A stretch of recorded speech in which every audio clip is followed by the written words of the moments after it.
how I completely eliminated anxiety from my life and how you can do so as well. Now, before I can tell you how to completely eliminate anxiety, first, let me tell you my story and my own experience with anxiety. Everybody goes through different situations throughout their life, and everybody's story is different. However, there is always a way to take control over your mind. And if you're truly wanting to get the most out of this video, then you need to watch this video all the way through. Now, my story and how I've eliminated anxiety. Now, this event happened about 3 years ago. I live in Texas, and basically, there was a massive freeze and all of our electricity went out. It was out for about 4 days straight. Now, as someone who is used to the 100-degree weather and the 100-degree heat, the cold is a pretty big change and my body isn't very used to it. However, it was snowy outside and the power was out, so I decided to make a dumb mistake and go play out in the snow for about 7 hours. Now I get back and I try getting warmed up as much as possible, but we have no electricity, so I can really only do but so much. Now, the mistake that happened from this was I ended up getting sick. And because my body was not yet adapted and acclimated to the cold, my body went into a complete panic mode. And before this point, I've only thrown up twice in my life. But during this event, in this one night, I threw up over 22 times. And it got to a point where I wasn't even throwing up and I was just dry heaving. And during this night, I actually thought I was going to die. I didn't know what to do. I couldn't get warm and I was freezing. We had no electricity and we had no car to go anywhere. And at the time, my dad was at work and he wasn't gonna get back till 4 a.m. in the morning. So once my dad gets home, my parents both load me up in the car, strap me up, and we're about to go over to the hospital. Now, as we were driving over to the hospital, my arm started to feel tingly. My heart was beating insanely and I started to feel very, very dizzy. And something told me I was about to have a heart attack or a stroke. I was panicking. I didn't know what to do because I've been through all that trauma in just one night. I thought I was going to die. I thought that was it. So all I was doing was just trying to focus on my breathing and trying to calm myself. Now, keep in mind, about 3 years ago, all I did was play video games all day. I consumed content and I didn't do anything else. I went to bed late and I ate tons of junk food and that was about it. So obviously my body was not nearly in good of a state as it is now. So anyways, we get over to the hospital and they end up putting IVs in me. Basically, I was drained of all nutrients from my body. They didn't really know what was wrong with me, but they said strapped me up, hooked me up, and gave me as much fluids as they possibly could. And during this time, because of the freeze, there were so many other people in this hospital, they didn't even have enough rooms. So they had to treat me in the middle of the hallway where there were other people walking back and forth the entire time. Now, a few hours go by and it's about 7 to 8 o'clock. I'm feeling a little bit better and I can get up and walk around. So we went ahead and left. We went with a few more days without power, and then it came back on, and everything was back to normal. A few weeks later, randomly at nighttime, I would start to panic. My heart would be beating again. My arms would get tingly. I was telling myself, I think I'm about to have a heart attack, or I think I'm about to have a stroke. Something was happening in my body where I couldn't explain it, and I felt as if something bad was about to happen. And turns out, I was having panic attacks. And before this point, I've never had a panic attack in my entire life. Normally, I'm just calm, just doing my thing, but I really didn't know what was going on with my body. So after about 3 panic attacks within 2 weeks, I'm like, okay, I need to go see what's up. I want to go see a doctor. So I went to the doctor, they did some blood work on me and did some tests. And basically, they ended up saying that I have health anxiety. They said that this was the cause for my panic attacks and why I felt as if I was about to have a stroke or heart attack. And the first thing that they recommended me do is to be put on medication. And the second they tried to put me on medication, I immediately refused because I know and understand that if I'm being put on medication, that means that I'm becoming reliant on something external from myself. And this is a bad move, especially when you're wanting to gain control over your mind naturally. Because what are you gonna do the second they run out of the medication? The second you can't obtain it? You're gonna go crazy because your body is used to receiving that medication. So now I'm going to actually be able to explain to you how I overcame my anxiety. And the average person, when I tell them that you can overcome anxiety and you can gain control of your mind, they tell me that's a lie and that I've never been through anxiety myself, when that's just not the case. And the number one way to get over anxiety is to stop playing the victim game. Stop telling yourself that I can't do this thing because of anxiety. Oh, anxiety controls my life. I can't do this. Because there's nothing wrong with letting the emotion flow through you.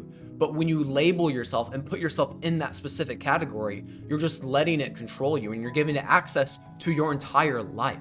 You need to stop telling yourself that you have anxiety and understand that anxiety is just an emotion. And you need to allow these emotions to flow through you. It's okay to be anxious at times. It's okay to be a little depressed, but it's also okay to be excited, motivated, and disciplined. These are all emotions. You should not identify with these negative emotions. Don't put yourself in this category and write down on your forehead anxiety, because you're letting that control you, my friend. Do not let this control you. You are stronger than anxiety, and it's all mental. It is all mental. None of it really exists. You need to understand this. All of your emotions are just your brain playing tricks on you. So if you are a naturally depressed, anxious person, it's because of your habits. It's because of what your mind regularly tells you, and you listen to it. So the first thing I started doing was to stop being on electronics right before I go to bed, because I noticed on every night that I had a panic attack, I was on my phone really late at night, possibly up till 3 a.m. in the morning. So I completely cut out electronics before going to bed, and that allowed me to sleep better at night. I had better dreams, and I actually felt more energized and well rested by the time I woke up the next morning. And the next thing I did was work out regularly. I would go play sports maybe once or twice a week, and that was pretty much it. I didn't really do much else. I just kind of sat around and played video games all day. So and then after working out, I was really able to control myself and control my emotions. And I do want to say this, and I know this isn't the case with everybody, but isn't it kind of weird how the average person who has anxiety and has depression, they're not in the best state physically. The average person who has anxiety and depression, they're probably overweight or super underweight. They can't run for that long, and they're not very athletic, and they just can't really move their body. Now, I'm not saying this is the case for everybody, because there are outliers, but you kind of got to look at these patterns for a minute. It's very interesting to look at what similarities a lot of these people have. They're unmotivated, they're not disciplined, they don't have goals for themselves, and a lot of times they're on social media all day and they tell themselves, oh, I'm gonna get better soon, but they don't really do anything about it. And the first step to getting over anxiety is you have to do something about it. The biggest thing is knowing what the problem is. So you know that the problem is, okay, I'm anxious, I have depression, but what's the next step? What should I be doing after that? That's where people get stuck. And the first thing that you need to do is dissect your habits, self-analyze yourself, and figure out what things could you change in your life to give you a better outcome. And most likely the first step, like I said previously, is getting off of electronics and working out more, getting sunlight, eating healthier, all the common things that you hear 24/7, but you decide not to do out of comfort and complacency. And if you continue to live a life of comfort and complacency, then I don't know what else to tell you, because you're going to continue having anxiety and having depression.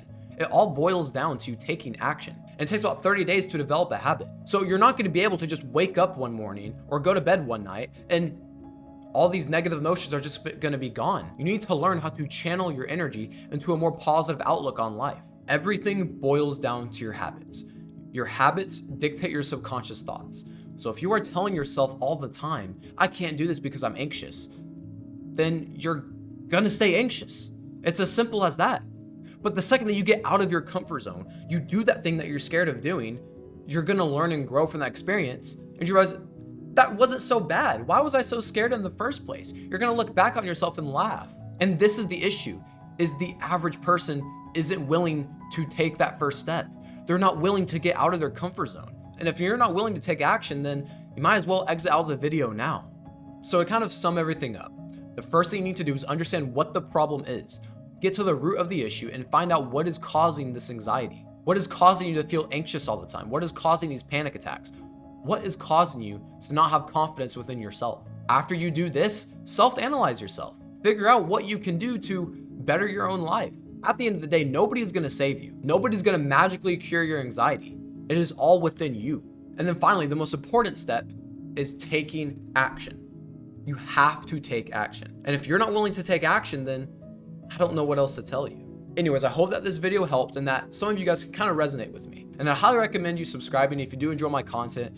Feel free to comment down any feedback you have. If you think, oh, he can improve this for video quality, improve this for his storytelling, no matter what the case is, just feel free to comment down. No matter who you are, no matter what situation you're in, I appreciate you for existing. I appreciate you for living to see another day and sharing this moment with me. And I hope that you have a nice day, and see you next time.